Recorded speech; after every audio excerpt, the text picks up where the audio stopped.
اعوذ باللہ من الشیطان الرجیم، بسم اللہ الرحمن الرحیم، الحمدللہ رب العالمین، والصلاة والسلام علی اشرف الانبیاء والمرسلین، سیدنا و مولانا بالقاسم محمد وعلی اہل بیتہ الطیبین الطاہرین، لا سیما بقیۃ اللہ فی الارضین، واللعن علی اعدائہم اجمعین، اما بعد،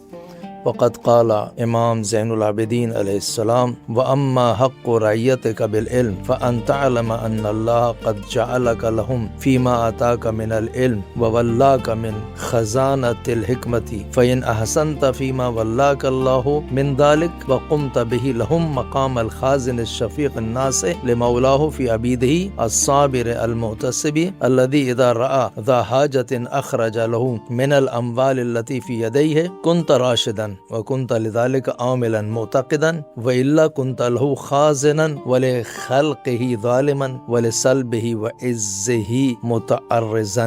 22واں حق رسالۃ الحقوق میں امام زین العابدین علیہ السلام نے شاگرد کا حق استاد پر کیا ہے، استاد کو اپنے شاگرد کی نسبت سے خدا نے کیا حق دیا، اسے کیسے ادا کرنا چاہیے۔ تو امام فرماتے ہیں کہ جس طرح سے حاکم کے لیے رعایا ہوتی ہے، رعیت ہوتی ہے، اسی طرح سے استاد کے لیے بھی رعایا اور رعیت ہے جن کی وہ پرورش کرتا ہے، اور وہ لوگ کون ہیں؟ وہ طالب علم ہے۔ بس استاد جو کہ معلم ہے وہ طالب علموں کے لیے وہ مقام رکھتا ہے جو حاکم رعایا کے لیے رکھتا ہے۔ وہ رعایا ہے عوام، یہ رعایا علم ہے، یعنی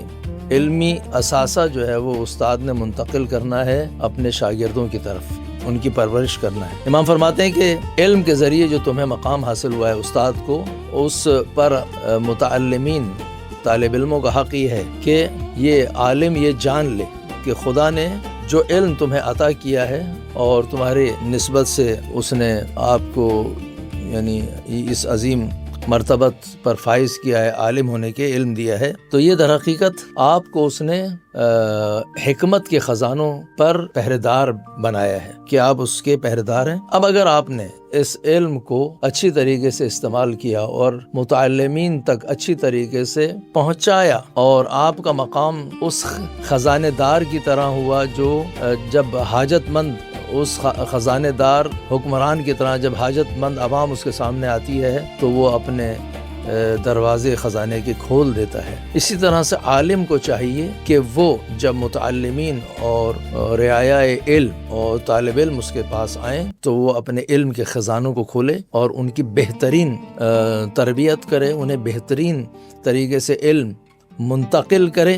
اور اگر ایسا کیا تو پھر یہ عالم، یہ جو استاد ہے، یہ کامیاب ہونے والا ہے، یہ راشد ہے اور کامیاب ہے، اور اس کے ذریعے جو ہے جو اس کی امیدیں ہیں وہ انشاءاللہ بہترین اعتقاد کے ساتھ اسے حاصل ہوں گی۔ لیکن اگر ایسا نہیں کیا اس نے تو اس کا مطلب یہ ہے کہ وہ خزانہ علم جو خدا نے تمہیں دیا تھا اس کی نسبت سے تم نے خیانت کی ہے اور اس کو ویسا جیسا کہ خدا چاہتا تھا نہیں پہنچایا ہے، اور اس طرح سے تم نے مخلوق پر یعنی طالب علموں پر ظلم کیا ہے، اور خدا کے لیے حق ہے کہ وہ تم سے